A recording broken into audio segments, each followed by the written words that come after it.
வணக்கம் அசோக், எப்படி இருக்கீங்க? ரொம்ப நாளைக்கு அப்புறம் பார்க்குறேன். நல்லா இருக்கேன் ராஜா. ரொம்ப நாளாக பிஸ்னஸ் அலைச்சல பிஸி ஆயிட்டேன். நீங்கள் சொல்லுங்க, வேலையெல்லாம் எப்படி போகுது? எனக்கு வேலையெல்லாம் நல்லா தான் போகுது. நீங்கள் தான் பார்க்குறீங்களே. நீங்கள் காலையில் எங்கேருந்து வரீங்க? நான் டிசிபி பேங்க் போயிருந்தேன். என் பிஸ்னஸ் லோன் தவணையை கட்ட போயிருந்தேன். அப்படியா? டிசிபி பேங்க்ல எனக்கும் ஒரு லோன் இருக்கு. ஆனால் அதை கட்டி முடிச்சிட்டேன்னா இல்லையான்னு எனக்கு ஞாபகமே இல்லை. எங்க கடையில் ஃப்ரீ டைமே கிடைச்சாதானே இதெல்லாம் கவனம் செலுத்த முடியும். கவனம் இல்லையா? என்ன சொல்றீங்க? நம்ம லோன் எவ்வளோ கட்டணும், என்னைக்கு கட்டணும், அதெல்லாம் கரெக்டான சமயத்தில் கட்டுறது நம்மளோட பொறுப்பு. ஆமாம் அசோக், கரெக்டாக சொல்றீங்க. ஆனால் என்னுடைய கடன் நிலுவைத் தொகை இருக்கா இல்லையான்னு என்னால் எப்படி தெரிஞ்சுக்க முடியும்?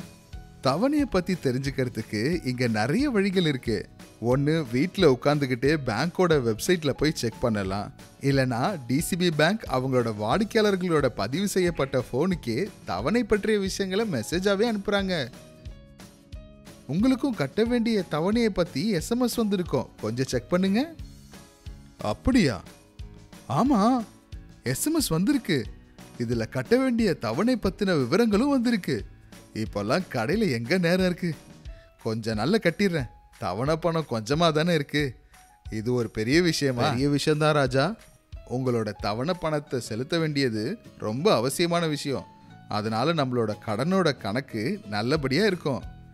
அது மட்டும் இல்லாமல் டிசிபி பேங்க் வேற ஏதாவது கடன் வேணும்னா, அதாவது வீட்டுக்கடன், தங்கக்கடன் எல்லாம் வாங்குறதுக்கு சுலபமாக இருக்கும். இதை ஒழுங்காக கட்டலைன்னா டிசிபி பேங்க்ல மட்டும் இல்லை, வேற எந்த பேங்க்ல போய் கடன் கேட்டாலும் அது நாளைக்கு நமக்கு பிரச்சனையா ஆகி கடனே கிடைக்காது. அப்புறம் அது நமக்கு தானே பிரச்சனையா வந்து முடியும். சரியா சொன்னீங்க அசோக். இன்னையிலிருந்து என்னோட கடன் தவணைகளை கவனமாக கட்டிடுறேன். நான் உடனே டிசிபி பேங்கோட பிரான்ச்சுக்கு போய் என்னுடைய கடன் தொகை என்னன்றதை தெரிஞ்சுட்டு உடனே கட்டிடுறேன். என்ன சொல்றீங்க ராஜா? நீங்க இப்போ டிசிபி பேங்க் பிரான்ச்சுக்கு போகணுன்ற அவசியம் இல்லை. நீங்க எங்கிருந்து வேணாலும் ரொம்ப சுலபமா கடனோட தவணையை ஆன்லைன்லயே கட்டிடலாம். உட்கார்ந்த இடத்துல இருந்தே கட்டிடலாம். ஆஹா, அதாவது கடையும் பார்த்துக்கலாம், தவணையும் கட்டிடலாம். பின்ன நல்ல காரியத்தை ஏன் தள்ளி போடணும்?